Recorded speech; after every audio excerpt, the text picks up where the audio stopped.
Bismillahirrahmanirrahim. Qala al-mu'allifu rahimahullah Allah manfa'ana bihi wa bi ulumihi wa anwarihi wa surarihi wa nafatihi darain. Masih membicarakan tentang batal-batalnya wudu. Batal-batalnya wudu. Nah, seperti yang sudah kita bahas bahwa belajar ilmu agama, terutama ilmu fikih lah sekarang ya. Belajar ilmu agama terutama ilmu fikih. Pada kenyataannya dan pada umumnya, bahkan menurut kesepakatan para ulama yang selalu kita sebut-sebut setiap pengajian, pasti akan menimbulkan yang namanya keburukan. Jadi orang belajar fikih akan cenderung menuju kepada keburukan, menuju kepada kejahatan. Itu ya, seperti yang sudah lah. Bahwa orang kalau belajar agama pasti cenderung jadi jahat. Orang kalau belajar agama cenderung pasti akan menjadi orang yang buruk kalau belajarnya sepintas fikih saja. Maka perlu ada peredamnya, namanya tasawuf itu, supaya mengimbangi dan juga memang menjadi patokan dari para ulama juga, gitu ya. Kalau dalam rumusnya mah apa? Mantafaqaha walam yatasawwab faqad tajandaqo walam yatasawwab wa man tasawwafa walam yatafaqah faqad tajandaqo. Yang pertama tapassaqo. Orang kalau belajar fikih dia akan menjadi orang jahat, kalau dia belajar tasawuf saja dia akan menjadi orang yang rada-rada kurang lah gitu. Menjadi orang yang aneh. Maka perlu adanya penggabungan, perlu adanya pengimbangan antara fikih dan tasawuf. Dan memang bukan cuma, sebenarnya bukan mengimbangi, sebenarnya bukan mengimbangi, tapi fikih itu juga tasawuf, tasawuf itu juga fikih sebenarnya mah. Cuman memang secara definisi hukum ilmu dibedakan. Tapi sebenarnya itu juga namanya ilmu agama Islam lah kalau bahasa kita mah gitu ya. Sebenarnya fikih itu tasawuf juga, tasawuf fikih juga. Yang salah itu memisahkan. Tidak dibawa-bawa si tasawuf di dalam fikih, tidak dibawa-bawa fikih di dalam tasawuf. Itu yang menjadi akhirnya keburukan. Padahal sebenarnya itu juga fikih itu tasawuf. Nah, seperti yang kita selalu ulang-ulang juga bahwa ketasawufan di fikih malam Rabu ini yang membahas masalah batal wudu ini adalah bagaimana caranya kita untuk terus berusaha menjadi orang yang suci. Orang yang suci, sesuci-sucinya berusaha. Dari mulai tingkat dasar yang kemarin kita sebut bersuci dari kotoran, dari daki, dari istilahnya iler, dari bau-bau dan sebagainya. Naik lagi kita ke tingkat berikutnya dari najis. Kita hindari sebisa mungkin apa yang ada di tubuh kita, di sekeliling kita dari najis. Kalau bisa gitu. Kalau misalkan itu dilakukan sebenarnya enak. Contoh ini mah. Misalkan kita punya rumah, kan banyak tikus, banyak segala. Atau misalkan kita jadwalin untuk bebersih najisnya seminggu sekali. Lemari kita angkat, istilahnya gitu ya. Kedengarannya memang repot gitu ya. Minimal kita geser-geser gitu. Atau misalkan barang-barang lain kita geser-geser lebih dahulu. Karpet lantainya kita benar-benar bersihin, kita sucikan. Kalau bisa seperti itu saja, kalau bahasa kasar kita udah punya standar Jepang sebenarnya. Itu baru dua tuh, baru tingkatan. Dari tingkatan kita bebersih adat yang kotor-kotor, naik ke bebersih najis. Naik lagi ke bebersih yang ketiga, kesucian yang ketiga yaitu kesucian dari hadas kecil maupun hadas besar. Sekarang kita ngebahas hadas kecil. Apa yang empat ini membuat kita tidak suci, batal bahasa kita. Tapi bukan cuma jadi pengetahuan.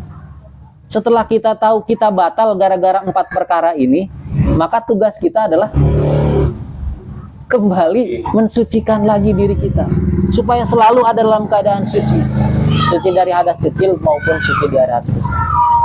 Naik lagi ke tingkat berikutnya, setelah suci dari hadas kecil maupun hadas besar, kita suci dari dosa-dosa dan kesalahan.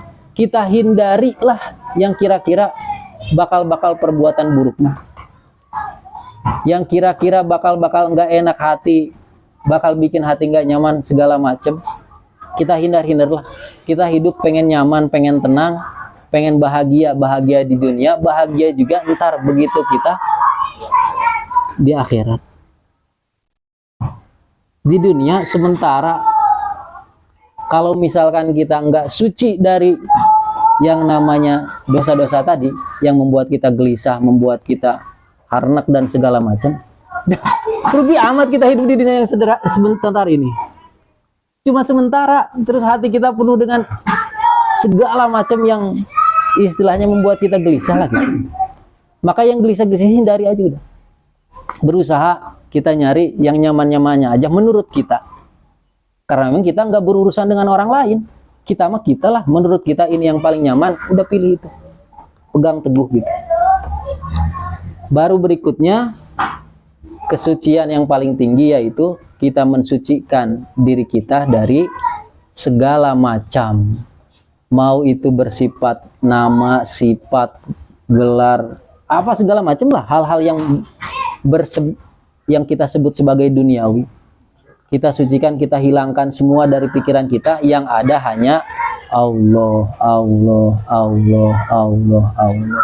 Sehingga begitu kita mati dalam keadaan husnul khotimah, meninggal dalam keadaan baik, suci dalam kesucian pada tingkat tertingginya, yaitu tidak ada lagi yang menggelisahkan, tidak ada lagi yang menggelayuti tubuh kita selain yang ada di dalam jiwa dan raga, dan seluruh langkah kita hanya Allah, Allah, Allah.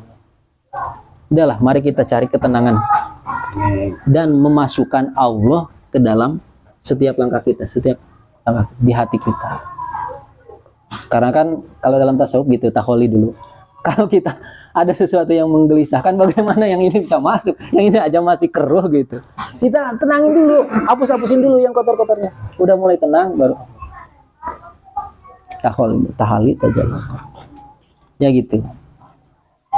Nah, secara teknisnya yang membatalkan kita yang keempat ini adalah bertemunya dua kulit laki-laki dan perempuan. Jadi kalau laki-laki dan perempuan paantel, batal kesucian kita, wudu lagi gitu.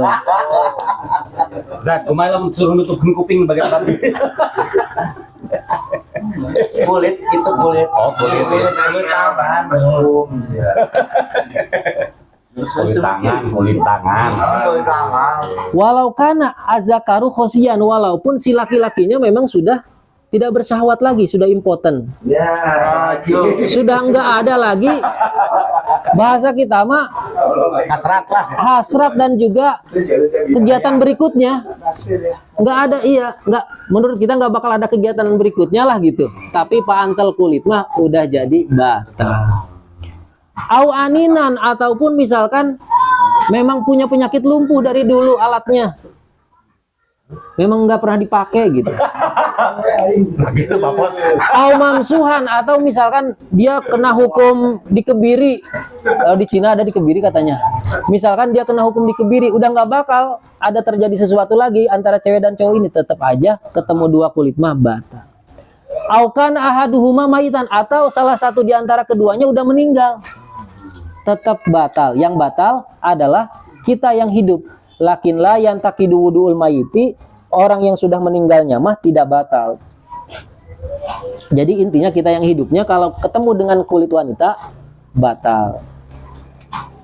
Sawaun kana atalaki amdan au sahwan, mau itu kita paantel kulitnya sengaja atau karena lupa tidak sengaja, paantel di tengah jalan di pasar, batal tetap gitu.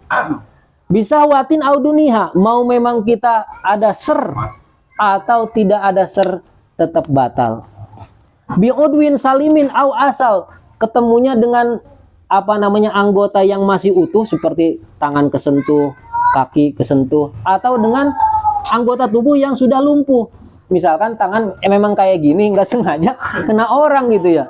Boro-boro kita ada ser, ininya aja nggak ada rasa sama sekali tangannya, tetap batal. Aslin au zaidin. Apakah itu anggota tubuhnya anggota asli atau anggota yang tumbuh baru? Anggota tambahan tetap batal.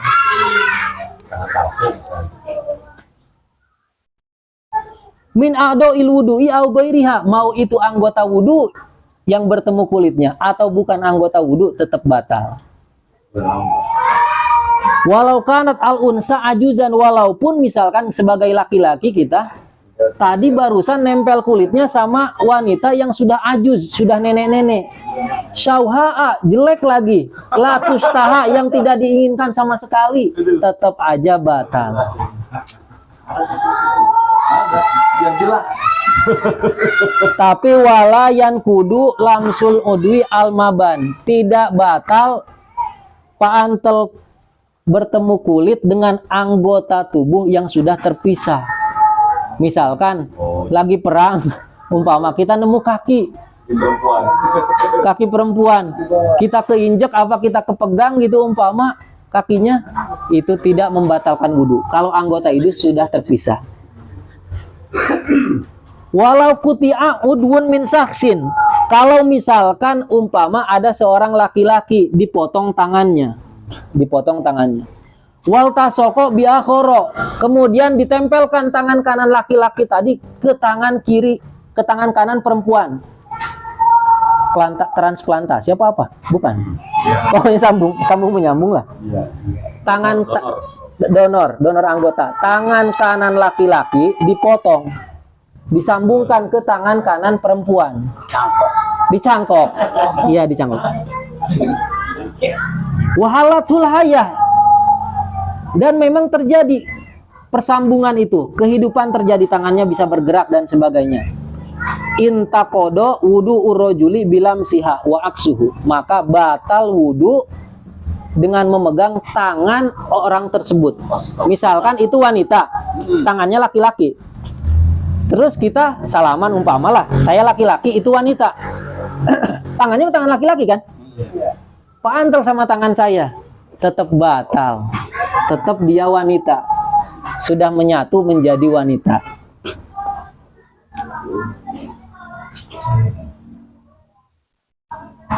Kalau tangan dipegang orangnya masih hidup gimana? Nggak bisa, dia masih hidup. Orangnya masih hidup.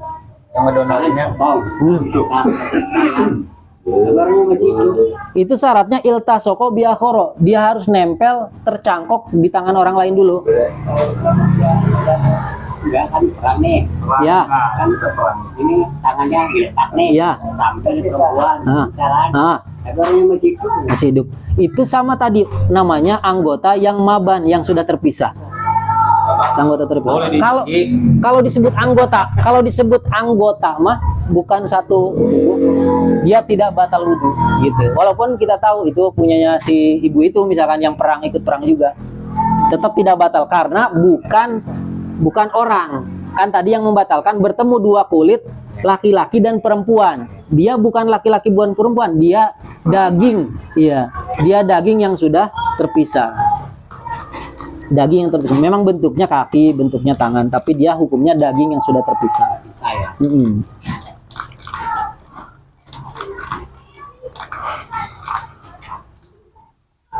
Walau kutiat almar'atu juz'aini, kalau seorang wanita dibelah dua, di bagian pusernya dibelah, blak, jadi dua, separuh atas, separuh bawah, kayak sulap ya, kayak sulap. Fala nakdo bilam si ahadihima illa izakana yutlaku alaihi ismu mro'atin bimujarrodin nazri ilahi. Kalau ada wanita terbelah dua, kemudian di belahannya tadi, salah satu belahannya tadi, misalkan pantel sama kita nih, itu tidak batal selagi kita tidak bisa menyebut dia seorang wanita. Misalkan yang tadi tuh, kalau misalkan terbelahnya cuma belahan kakinya doang segini, tidak bisa disebut wanita. Kalau misalkan terbelahnya di bagian-bagian yang dia tidak disebut seorang wanita, maka dia dihukumi bukan seorang wanita. Tapi kalau misalkan kita melihat dia ada sisi wanitanya, Ada nenek misalnya kita. iya, ada bagian atas, ada bagian watahnya, maka kita tahu itu wanita. Itu wanita. Berarti batal wudhu jika kita terpegang atau pantel lah dengan wanita. Tapi perempuan maaf. Ya nggak batal sama kita. Walaupun kita hafal gitu, Kong. Walaupun kita hafal itu wanita, tapi selama itu tidak disebut sebagai wanita, tidak batal. Bikibarin juga batalnya wudhu ini, pantel 2 kulit ini karena sudah dewasa. Udah gede. Iya, aima akibrihima, yakni serta sudah besarnya keduanya. Yakinan, dengan yakin, bi'an balago, yakni kulun minhuma, masing-masing dari keduanya tadi sudah sampai kepada haddus syahwat, kepada had syahwat, meskipun belum balik.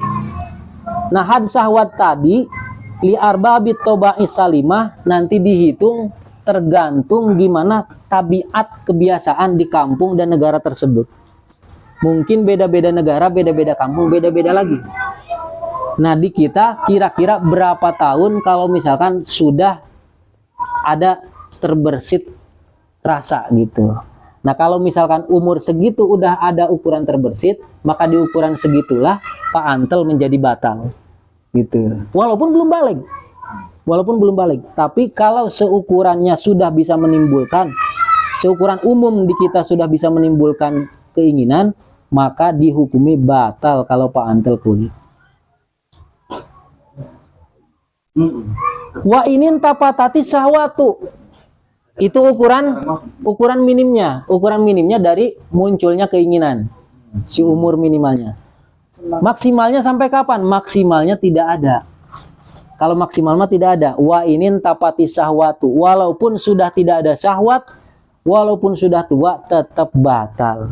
Entah itu liharomin karena pikun, au marodin atau sakit parah. Sakit parah gimana kita ada rasa pengennya misalkan gitu. Tapi kalau pantel kulit sama yang udah dewasa mah batal tetap. Li'annahu mamin sakitotin illa walahala kitotun. Itu syarat pertama tuh. Kemudian berikutnya layan takidu al wudu ubitalaki basarataihima ma'a mahromiyatin. Tidak batal wudu dengan pantel 2 kulit yang tadi itu laki-laki dan wanita ma'a mahromiyatin. Kalau dua-duanya ada hubungan mahram. Kalau ada hubungan mahram maka tidak batal wudunya. Gitu ya. Kalau ada hubungan mahram. Kalau bencong, kalau nanya pertanyaan yang kemarin mulu, dulu di tempat ini kan kemarin ya, iya nggak ngaji. Kalau bencong, Contoh lihat kodratnya kali ini. Kodrat kau ya.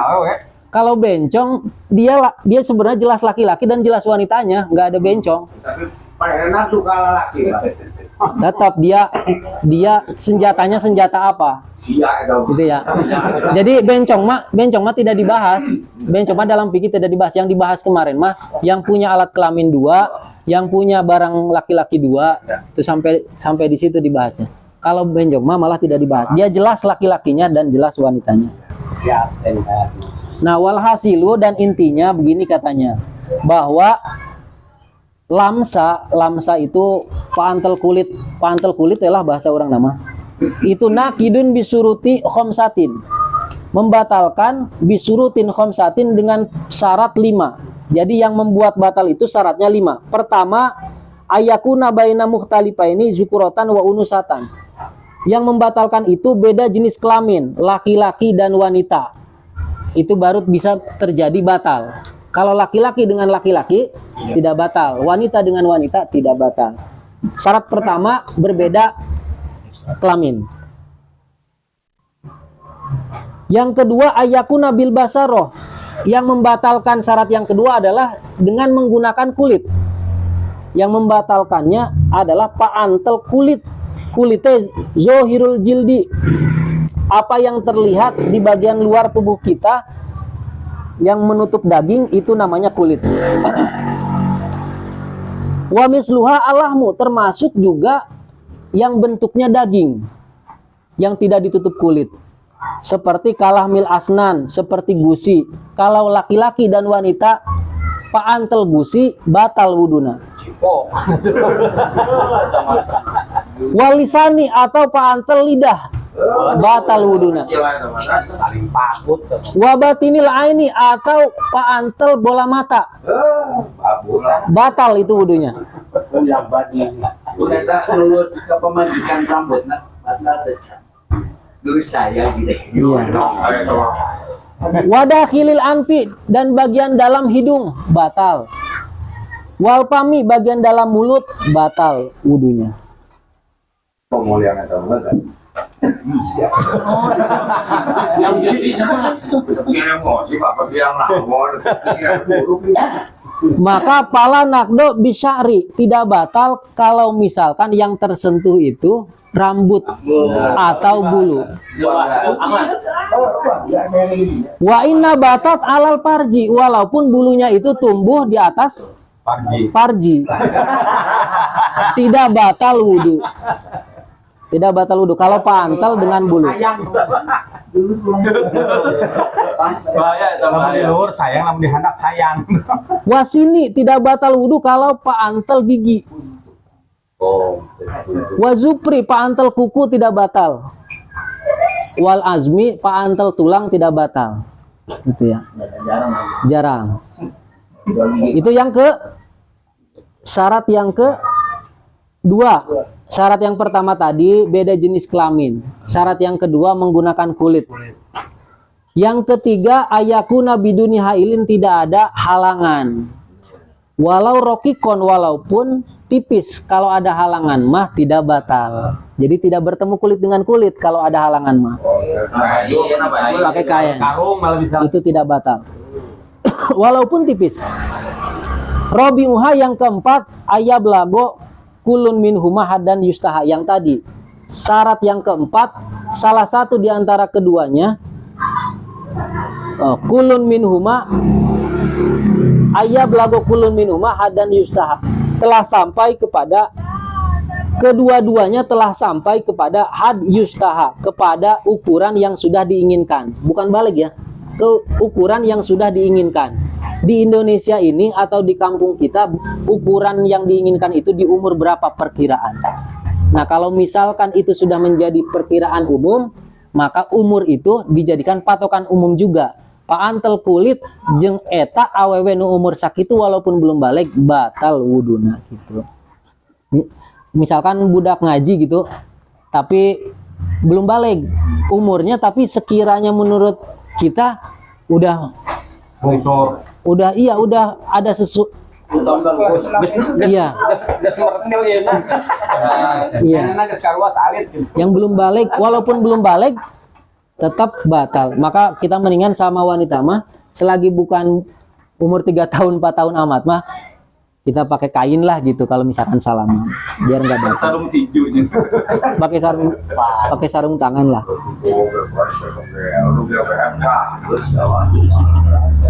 Kalau balagohu ahaduhuma walam yablagul akhoru palanakdo, kalau yang satunya sudah tua, yang satunya masih kecil, tidak batal. Jadi dua-duanya sudah tua baru batal. Dua-duanya sudah had dan yustaha baru batal. Kalau salah satunya anak kecil mah kita tidak batal. Salaman dengan wanita yang masih kecil tidak batal.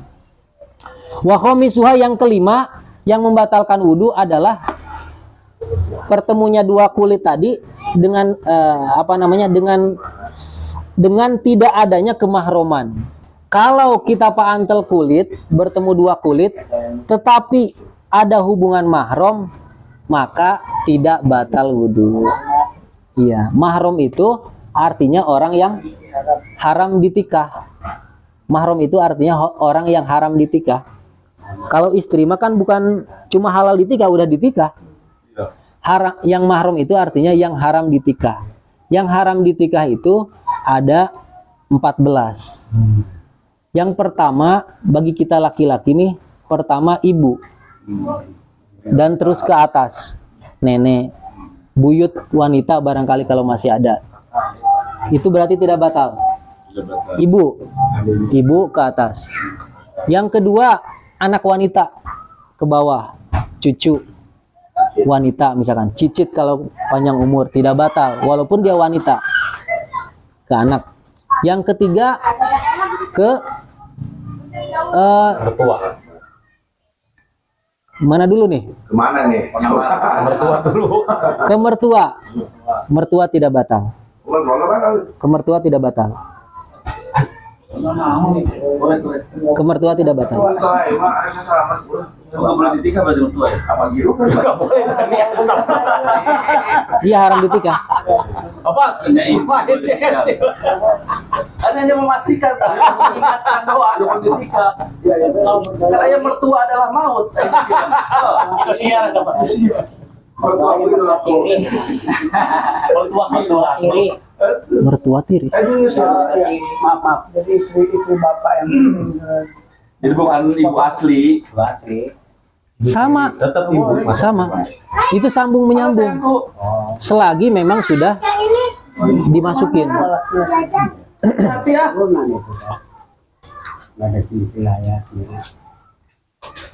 Tiri itu kan artinya bapak kita Nikah punya yang lain, itu ibu kita juga. Iya, sama. Istrinya bapak kita. Enggak batal loh, Bos. 3, mertua tadi. Nikahin saya ibu tiri saya kan. Yang keempat Kawin ke saudara ayah sama ibu dulu. Bibi dari bapak. Iya, ini dari bapak. Bibi dari bapak. Mau itu bibi itu bahasa Arab sih. Bahasa kitanya mah ada uwa, ada bibi ya. Uwa juga sama. So, pokoknya saudara dari bapak kita lah. Saudara dari bapak kita cewek nggak batal. Yang kelima, saudara dari ibu kita yang cewek nggak batal. Masih bibi, masih uwa juga nih. Yang kelima. Yang keenam, ponakan. Anak kakak Anak kakak, anak adik. yang perempuan. Tapi dari ibu bapak. Ponakan Dari bapak. Bapak dari ibu sama. sama, dari bapak, dari ibu sama, walaupun sebelah juga sama. Yang ke-7, saudara belum ya? Saudara, adik, kakak, Iya. walaupun nggak perlu diobrolin ya. Yang ke-7, Kalau Bang beda. Beda, Bani Beda, ibarat dalam maut. Iya, Bang. adik, kakak, ya. Kita dulu Bang. Batal. Kakak ipar, adik ipar, angar mah. Tiri, Ada dia mah. Bang kita saya ibu ya, saya ibu. Kurang kita lahir. Beda bapak. Beda bapak doang. Beda bapak. Tapi ibu enak kene. Enggak batal. iya itu satu pertikahan. Saudara. Pokoknya nih, ini bapak, ini ibu, dia nikah lagi ke sini, anaknya saudara kita, dia nikah lagi ke sini, anaknya saudara kita. Masih adik kakak juga. Enggak batal. 7, nggak batal. Kan nggak boleh nikahin adik, nggak boleh kalau beda bapak. Yang ke-8, Kuncinya nggak boleh dinikahin, nah itu udah. yang ke-8, anclok-anclokan nggak apa-apa ya. Yang ke-8, susuan, Ya, susu. persusuan. Karena ban. Adik lebih itu. Saudara sepersusuan. Kalau sudah disusui, maka hukum yang tadi sambung menyambung tuh. Kakak adik urang. Jadi Cio jadi adik urang. nyesuin anak kita gitu. Iya, Nggak boleh kan? Nggak. Haram. iya, nggak boleh ditikah. Anak kita jadi ikut-ikut. Yang ke-9,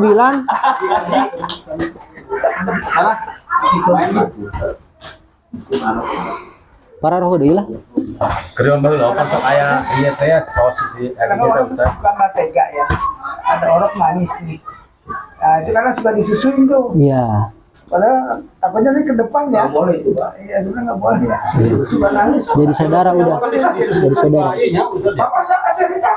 Lagi susuannya.